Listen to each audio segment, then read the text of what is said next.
నమస్తే BDD news కి స్వాగతం నేను రేవతి ముందుగా హెడ్లైన్స్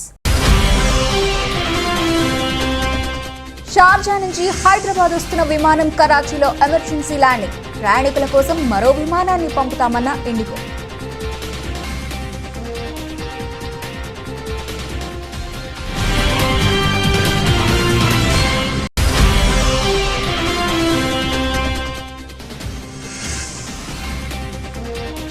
उत्तर प्रदेश లో మోదీ పర్యటన సీఎం యోగితో కలిసి బుందేల్ఖండ్ హైవే ప్రారంభం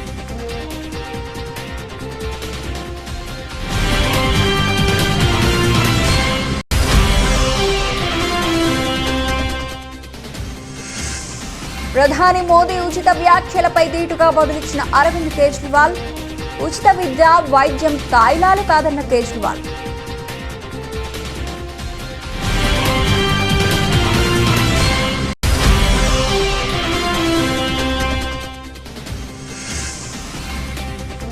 గోదావరి నదికి శాంతి పూజ చేసిన కేసీఆర్ వరద నష్టంపై అధికారులు ప్రజాప్రతినిధులతో సమీక్ష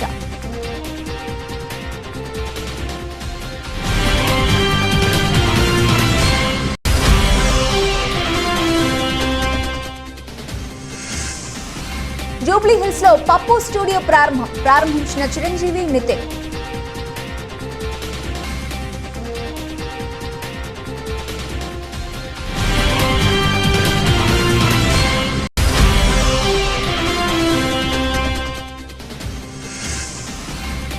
సింగపూర్ ఓపెన్ టైటిల్ విజేత పీవీ సింధు 21-9, 11-21, 21-15 స్కోర్తో విజయం.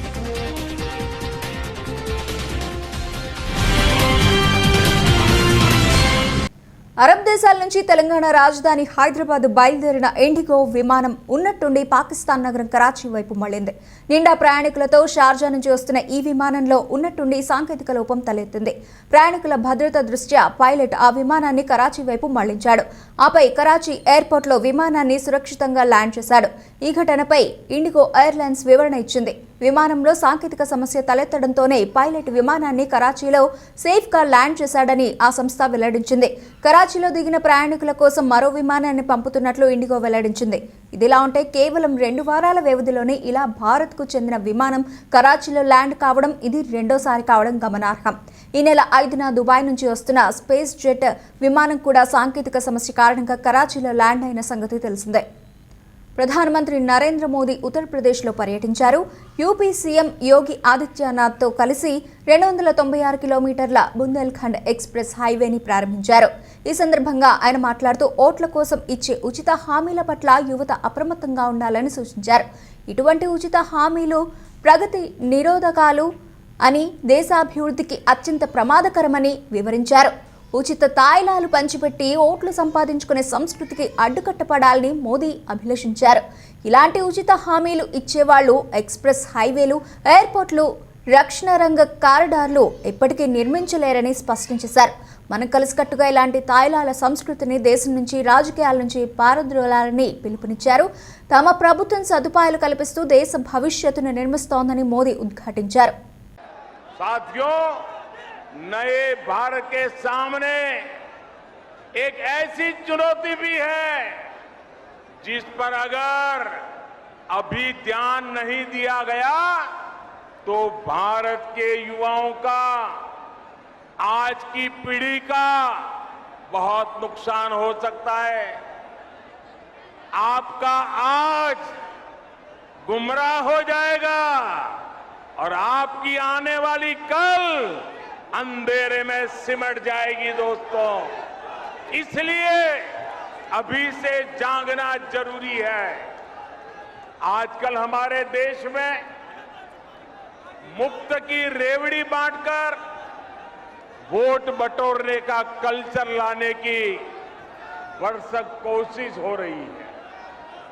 ये रेवड़ी कल्चर देश के विकास के लिए बहुत घातक है.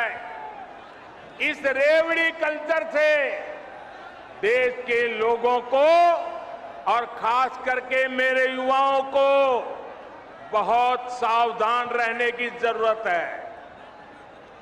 रेवड़ी कल्चर वाले कभी आपके लिए नए एक्सप्रेसवे नहीं बनाएंगे, नए एयरपोर्ट या डिफेंस कॉरिडोर नहीं बनवाएंगे।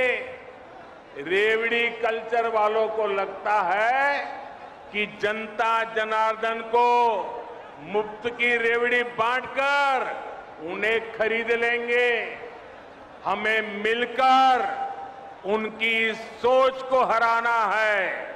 रेवड़ी कल्चर को देश की राजनीति से हटाना है। साथियों, रेवड़ी कल्चर से अलग हम देश में रोड बनाकर, नए रेल रूट बनाकर लोगों की आकांक्षाओं को पूरा करने का काम कर रहे हैं। हम गरीबों के लिए करोड़ों पक्के घर बना रहे हैं। दशकों से अधूरी सिंचाई परियोजनाएं पूरी कर रहे हैं। छोटे बड़े अनेक डैम बना रहे हैं। नए नए बिजली के कारखाने लगवा रहे हैं ताकि गरीब का, किसान का जीवन आसान बने और मेरे देश के नौजवानों का आने वाला भविष्य अंधकार में डूब न जाए। साथियों, इस काम में मेहनत पड़ती है, दिन रात खटना पड़ता है, खुद को जनता की सेवा के लिए समर्पित करना होता है। मुझे खुशी है कि देश में जहां भी हमारी डबल इंजन की सरकार है, वो विकास के लिए इतनी मेहनत कर रही है। डबल इंजन ఓట్ల కోసం ఉచిత హామీలు ఇస్తున్నారని ప్రజలను తాయిలాలతో మభ్యపెడుతున్నారని, ఇది ప్రమాదకరమైన సంస్కృతి అంటూ ఇతర పార్టీలపై ప్రధాని నరేంద్ర మోదీ విమర్శలు చేయడం తెలిసిందే. దీనిపై ఢిల్లీ సీఎం అరవింద్ కేజ్రీవాల్ స్పందించారు. విద్యార్థులకు ఉచిత విద్య, ప్రజలకు ఉచిత వైద్య సదుపాయం కల్పించడం తాయిలాలు ఇవ్వడం కాదని స్పష్టం చేశారు. తనను ఉద్దేశించి ఆరోపణలు చేశారని తనకు తెలుసని, కానీ తాను చేసిన తప్పేంటి అని అడుగుతున్నానని అన్నారు. ఢిల్లీ ప్రభుత్వ పాఠశాలల్లో 18 లక్షల మంది విద్యార్థులు చదువుకుంటున్నారు. వారికి తాము నాణ్యమైన విద్యను ఉచితంగా అందిస్తున్నాం. విద్యార్థులకు ఎలాంటి ఖర్చు లేని మంచి విద్యను అందించడం నేరమా అని ప్రశ్నించారు. ఇదంతా 1947, 1950లోనే చేయాల్సింది. మేం ఇప్పుడు దేశ భవిష్యత్తుకు పునాది వేస్తున్నాం. ఇది ఉచితంగా తాయిలాలు ఇస్తున్నట్టు కాదు అని కేజ్రీవాల్ స్పష్టం చేశారు. मुझ पर आरोप लगाए जा रहे हैं कि केजरीवाल फ्री की रेवड़ियाँ बांट रहा है, केजरीवाल फ्रीबीज दे रहा है, मुझे भद्दी भद्दी गालियाँ दी जा रही है, मेरा मजाक उड़ाया जा रहा है। आज मैं देश के लोगों से पूछना चाहता हूँ कि मैं क्या गलत कर रहा हूँ। दिल्ली के गरीबों के बच्चे, मिडिल क्लास के बच्चों को मैं सरकारी स्कूलों में शानदार शिक्षा दे रहा हूँ, लेकिन फ्री में शिक्षा दे रहा हूँ। मैं लोगों से पूछना चाहता हूँ कि क्या मैं फ्री की रेवड़ियाँ बांट रहा हूँ या देश की नींव रख रहा हूँ। दिल्ली के सरकारी स्कूलों में 18 लाख बच्चे पढ़ते हैं। इन 18 लाख बच्चों का भविष्य अंधकार में था अभी तक। हमारी सरकार बनी थी उसके पहले जैसे देश भर में सरकारी स्कूलों का बेड़ा गर्क है, देश भर में सरकारी स्कूलों की बुरी हालत है, वैसी दिल्ली के सरकारी स्कूलों की हालत थी। पढ़ाई होती नहीं थी, सरकारी सारे स्कूल टूटे फूटे पड़े थे, दीवारें टूटी हुई थी, छतें छू रही थी, ब्लैक बोर्ड था नहीं, डेस्क नहीं थे, नीचे बैठे रहते थे बच्चे, उनकी कोई पढ़ाई नहीं होती थी। 18 लाख बच्चों का भविष्य बर्बाद था। आज अगर हमने इन 18 लाख बच्चों का भविष्य अच्छा कर दिया, अगर मैं इन बच्चों को अच्छी शानदार शिक्षा दे रहा हूँ लेकिन फ्री में दे रहा हूँ, तो मैं क्या गुनाह कर रहा हूँ। सरकारी स्कूलों में पहली बार, आज़ादी के बाद से पहली बार, 75 साल में पहली बार 99% से ज़्यादा नतीजे आए हैं। मैं अगर अपनी बड़ाई खुद करूं तो कहा जाएगा कि केजरीवाल खुद अपनी बड़ाई कर रहा है, लेकिन नतीजे 99% से ज़्यादा नतीजे आए हैं सरकारी स्कूलों के। प्राइवेट स्कूलों को भी पीछे छोड़ दिया। पिछले कुछ सालों में 4 लाख बच्चों ने दिल्ली के प्राइवेट स्कूलों से नाम कटा के सरकारी स्कूलों में भर्ती हुए हैं। ये कोई छोटी बात नहीं है। आज गरीबों के बच्चे IIT के अंदर कंप्यूटर, मैकेनिकल इंजीनियरिंग की पढ़ाई पढ़ रहे हैं, नीट के पेपर पास करके डॉक्टरी की पढ़ाई पढ़ रहे हैं। एक लड़का है गगन, उसके पिताजी कार्डबोर्ड बनाने, गत्ते के डिब्बे बनाने की फैक्ट्री में मजदूरी का काम करते हैं। कोरोना में वो नौकरी भी छूट गई, 15,000 रुपये महीने कमाया करते थे। आज गगन का एडमिशन IIT धनबाद में कंप्यूटर इंजीनियरिंग में हुआ है। उससे पूछ के देखिए कि क्या केजरीवाल फ्री की रेवड़ियाँ बांट रहा है या देश का भविष्य बना रहा है। విశాఖ వేదికగా పశ్చిమ ఆస్ట్రేలియా ఆంధ్రప్రదేశ్ల మధ్య పెట్టుబడుల ఒప్పందాలపై అవగాహన సదస్సు జరిగింది. ఈ సదస్సులో మంత్రులు బుగ్గన, అమర్నాథ్, పరిశ్రమ శాఖ అధికారులు, పశ్చిమ ఆస్ట్రేలియా ప్రతినిధులు పాల్గొన్నారు.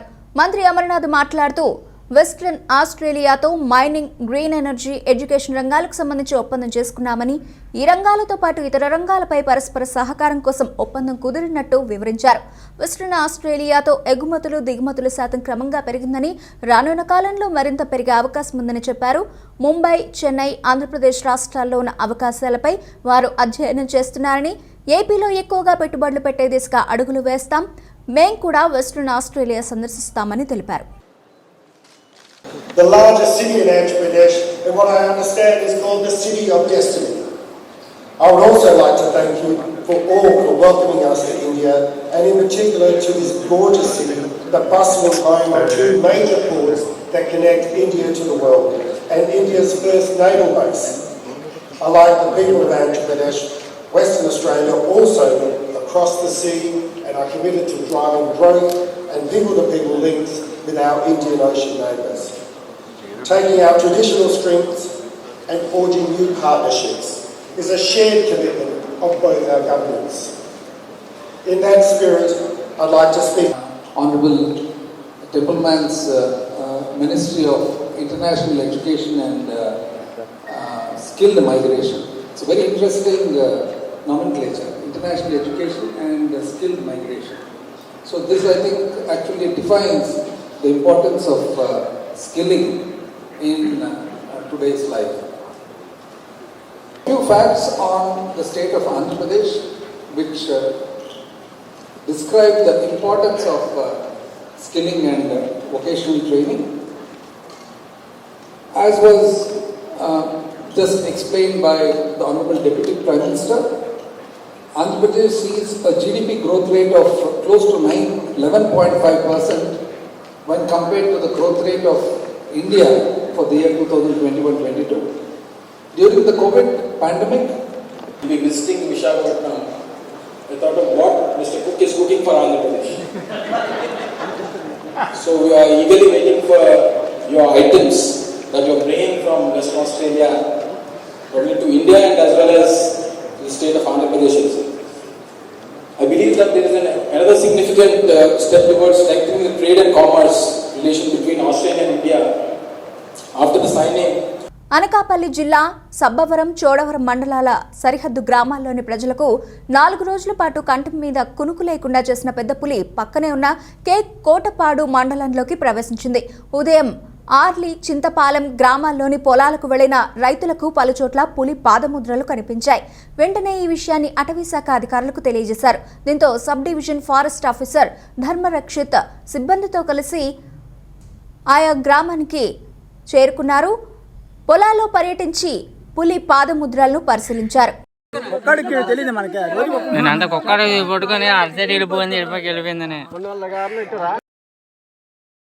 అల్లూరు జిల్లా ఏజెన్సీలో 10 రోజులుగా కురుస్తున్న వర్షాలతో వాగులు ఉధృతంగా ప్రవహిస్తున్నాయి.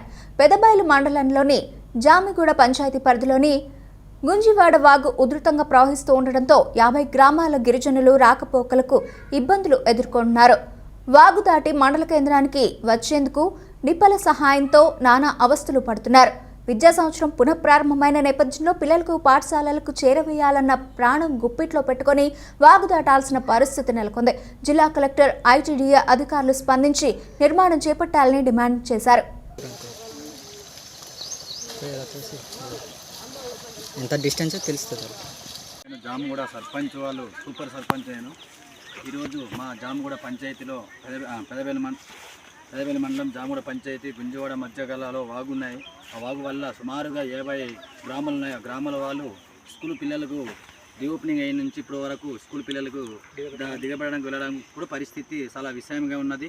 ఈరోజు వరకు నిత్య సరుకులు తెచ్చుకోవాలన్నా సరే చాలా ప్రాబ్లం ఉన్నాయి. జామగూడ పంచాయతీ గుంజవాడ పెద్దగడ్డ చాలా సమస్యలుగా ఉన్నాయి. ఈ గవర్నమెంట్ అధికారుల దృష్టిలో పెట్టి వెంటనే ఈ వాగుని వెంటనే నిర్మించాలని నేను కోరి ప్రార్థిస్తున్నాను. పెదవేలి మండలం జామిగూడ గుంజివాడ మధ్యలో ఈ వాగు ఉండడం వల్ల జనాలకి చాలా ఇబ్బందికరమైన పరిస్థితి. వర్షాకాలం జూన్ నుంచి అక్టోబర్ వరకు ఒక నిత్యావసర సరుకులు తెచ్చుకోలేని పరిస్థితి. చాలా ఈ వర్షాకాలం వచ్చిందంటే ఇక్కడ సుమారు ఆంధ్ర ఒరిస్సా కలిసి అలా సుమారు ఒక 50 గ్రామాల నుంచి ప్రజలు చాలా తీవ్ర అవస్థలు పడుతున్నారు. దయచేసి ప్రభుత్వం వారు వెంటనే ఈ జామిగూడ గుంజివాడ మధ్య ఈ వాగుకు వెంటనే బ్రిడ్జి నిర్మించి ఈ 50 గ్రామాల ప్రజల్ని ఆంధ్ర ఒరిస్సా 50 గ్రామాల ప్రజల్ని కూడా ఈ ప్రజలందరినీ కూడా ఈ 50 గ్రామాల ప్రజలు చాలా ఇబ్బంది ఉంది కాబట్టి వెంటనే తక్షణమే ప్రభుత్వం వారు ఈ బ్రిడ్జి నిర్మించి మా యొక్క ఈ 4 నెలల పరిస్థితిని బ్రిడ్జి నిర్మిస్తే మాకు మా రాకపోకలకి చాలా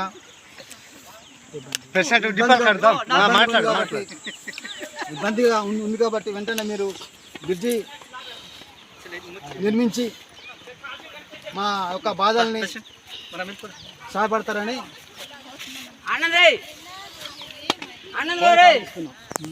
గత కొన్ని రోజులుగా కురుస్తున్న వర్షాల నేపథ్యంలో తెలంగాణలో నీట మునిగిన వరద ప్రాంతాలను సీఎం కేసీఆర్ పరిశీలిస్తున్నారు. వరద ప్రాంతాల పరిశీలన కోసం శనివారం రాత్రికే వరంగల్ చేరుకున్న కేసీఆర్ రాత్రి అక్కడే బస చేశారు. ఆదివారం ఉదయం వరద ప్రాంతాల్లో ఆయన ఏరియల్ సర్వే నిర్వహించాల్సి ఉంది. అయితే ఏరియల్ సర్వేకు వాతావరణ పరిస్థితులు అనుకూలించలేదు. దీంతో సీఎం కేసీఆర్ ఏరియల్ సర్వేను అధికారులు రద్దు చేశారు. ఈ క్రమంలో రోడ్డు మార్గం మీదుగానే కేసీఆర్ వరద ప్రాంతాల పర్యటన మొదలైంది. ఆదివారం ఉదయం 11 గంటల ప్రాంతానికి కేసీఆర్ భద్రాచలం చేరుకున్నారు. సీఎం కేసీఆర్ కు మంత్రి పువ్వాడ అజయ్ కుమార్ సహా అధికారులు స్వాగతం పలికారు. ఆదివారం ఉదయం వరంగల్లో బయలుదేరిన కేసీఆర్ ములుగు, ఏటూరు, నాగారం మీదుగా భద్రాచలం చేరుకున్నారు. ఈ సందర్భంగా గోదావరి నదికి కేసీఆర్ ప్రత్యేక శాంతి పూజలు చేశారు.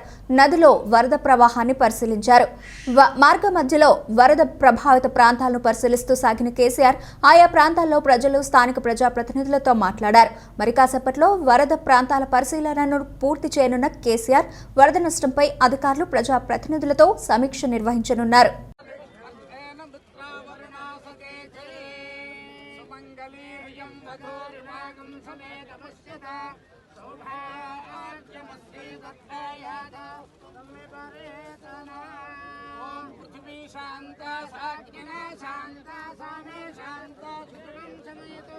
अंतरिक्षगं शांतं तत्त्वाजुना शांतं तन्मे शांतं सुतगं समयतो गौ शांता शांता सामे शांता सुतगं समयतो पृथ्वी शांतं अंतरिक्षगं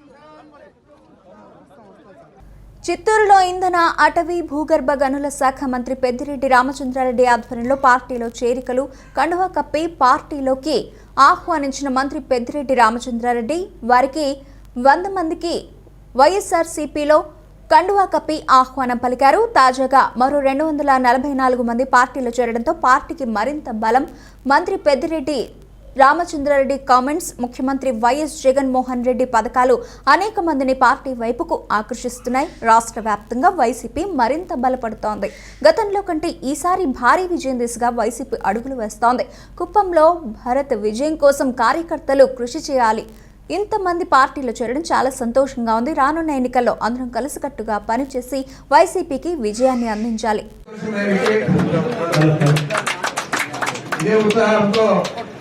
మనం బాగా కలిసి కట్టుగా పనిచేసి వైఎస్ఆర్ కాంగ్రెస్ పార్టీని, అందులో మన యువ నాయకుడు భరత్ గారిని శాసనసభ్యుడిగా మనం ఎన్నుకోవాలని చెప్పి మిమ్మల్ని అందరినీ కూడా మనసారి కోరుకుంటాం. నారాయణ స్వామి గారు నిత్యం ప్రజల మధ్య ఉండే ప్రజాప్రతినిధుల్లో టీడీపీ సీనియర్ నేత, పశ్చిమ గోదావరి జిల్లా పాలకొల్లు ఎమ్మెల్యే నిమ్మల రామానాయుడు ముందు వరుసలో ఉంటారని చెప్పాలి. కొన్ని రోజులుగా కురుస్తున్న వర్షాల కారణంగా పాలకొల్లు పరిధిలోని చాలా గ్రామాలు నీట మునిగాయి. ఆయా గ్రామాల్లోని ప్రజలకు భరోసా ఇస్తూ వరద నీటిలోనే శుక్రవారం పర్యటన సాగించిన నిమ్మల తాజాగా ఏటిగట్టు పటిష్టత పనుల్లో స్వయంగా పాలు పంచుకున్నారు.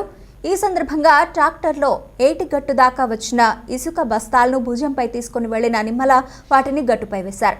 ఆయా బస్తాలను తన అనుచరులు తీసుకువస్తుంటే వాటిని అందుకొని గట్టుపై వేస్తూ కనిపించారు. ఈ మేరకు ఈ పనుల్లో పాలు పంచుకున్న నిమ్మల వీడియో ఇప్పుడు అందరినీ ఆకట్టుకుంటోంది.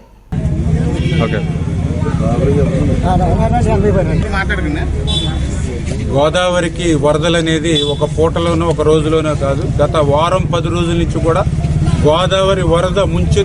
ఈవేళ గోదావరి ఏటుగట్టు లోపల ఉన్నటువంటి లంక గ్రామ ప్రజలు ఇబ్బంది పడడం కాదు, ఏటుగట్లకు గండ్లు పడి ఏటుగట్లు బయట ఉన్నటువంటి ప్రజలకు కూడా ఆస్తి నష్టం, ప్రాణ నష్టం ఏర్పడేటువంటి పరిస్థితి రావడం. ఎందుకంటే ఇప్పుడే మనం చూస్తూ ఉన్నాం, ఏదైతే దొడ్డిబట్లలో మరి ఏటుగట్టుకు 2 చోట్ల లీకేజ్, ఇక్కడ ఓకల గరువులో చూస్తే ఇక్కడ 2 చోట్ల వాటర్ లీకేజ్ అయిపోయినటువంటి పరిస్థితి. ఇప్పుడు నీరు చూస్తే 70 అడుగుల ఎత్తులో గోదావరిలో ఉంది, ఇటువైపు చూస్తూ ఉంటే 70 అడుగుల.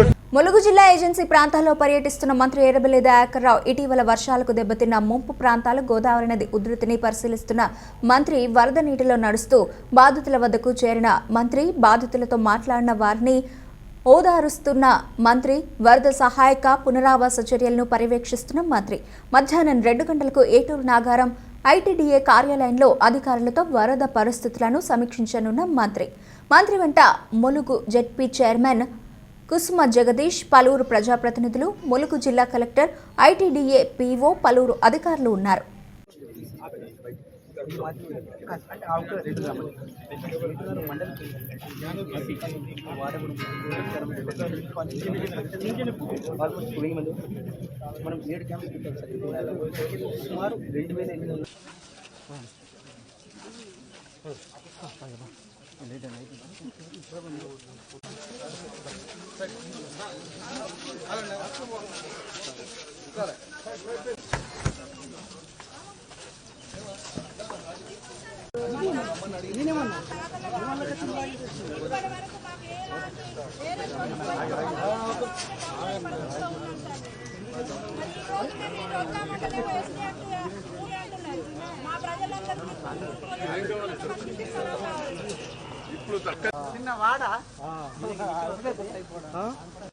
ములుగు జిల్లా ఏటూరు నాగారం మండలం ఎలిసెట్టిలో వరద బాధితులకు నిత్యావసర సరుకులు పంపిణీ చేసి తిరిగి పడవలో ఏటూరు నాగారం వస్తున్న క్రమంలో వాగు దాటుతూ ఉండగా మార్గ మధ్యలో బోట్లో పెట్రోల్ అయిపోగా వాగు ఉధృతికి ఒక పక్కకి పడవ కొట్టుకు వచ్చి ఓ చెట్టుకు గుద్దుకుంది.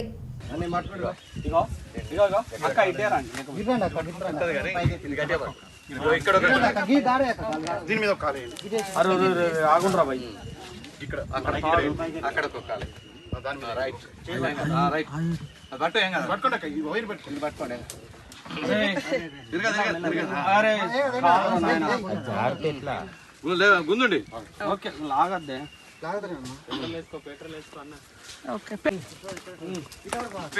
పెట్రోల్ కావాలా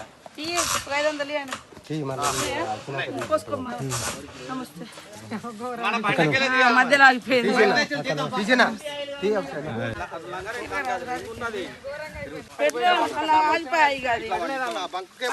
గోదావరిలో పోదాం, గోదావరిలోకి తేలుదాం.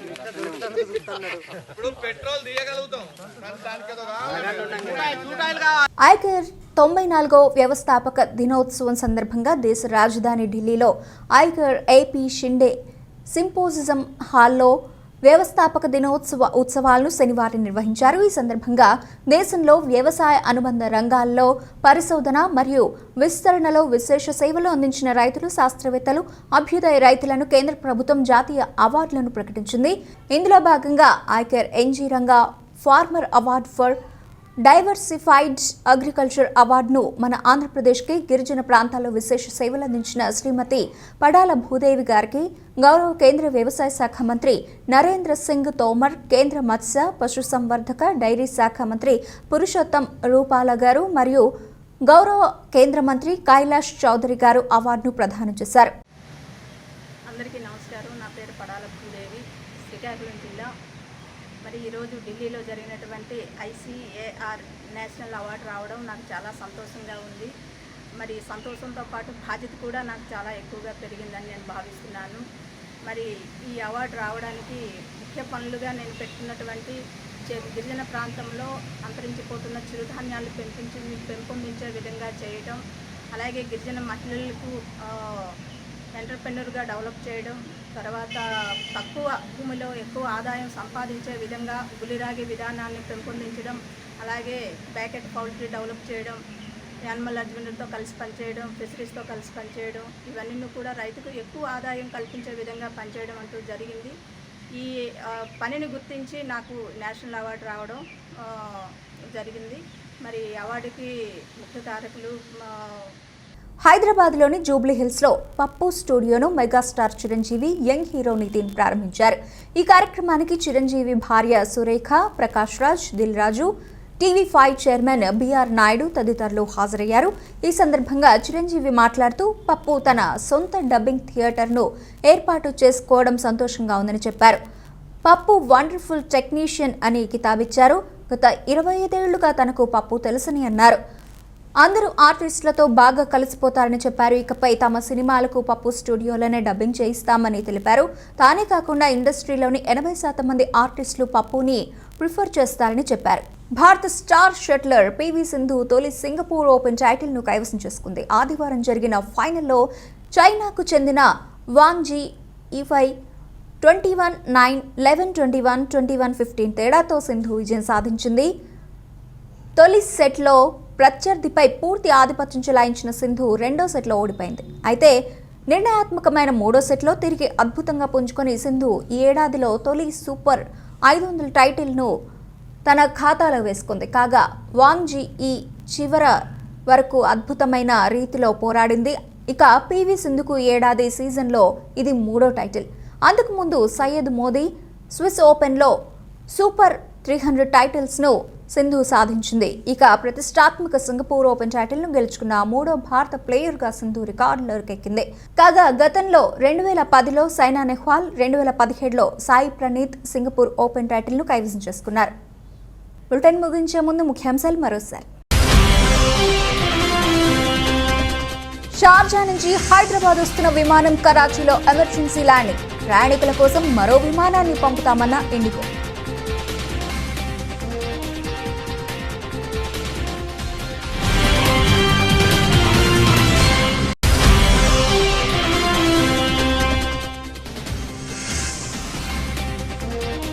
ఉత్తరప్రదేశ్లో మోదీ పర్యటన. సీఎం యోగితో కలిసి బుందేల్ఖండ్ హైవే ప్రారంభం.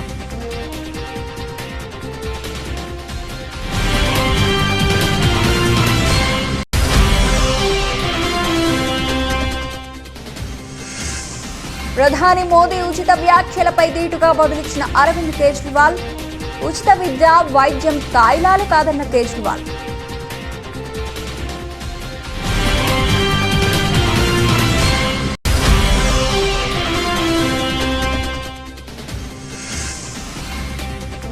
గోదావరి నదికి శాంతి పూజ చేసిన కేసీఆర్. వరద నష్టంపై అధికారులు, ప్రజాప్రతినిధులతో సమీక్ష.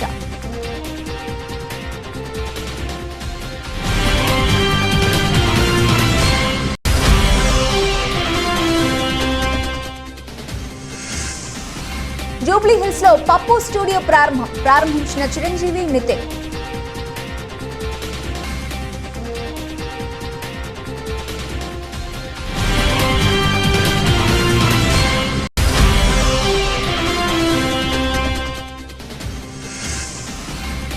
సింగపూర్ ఓపెన్ టైటిల్ విజేత పివి సింధు 21-9, 11-21, 21-15 స్కోర్తో విజయం.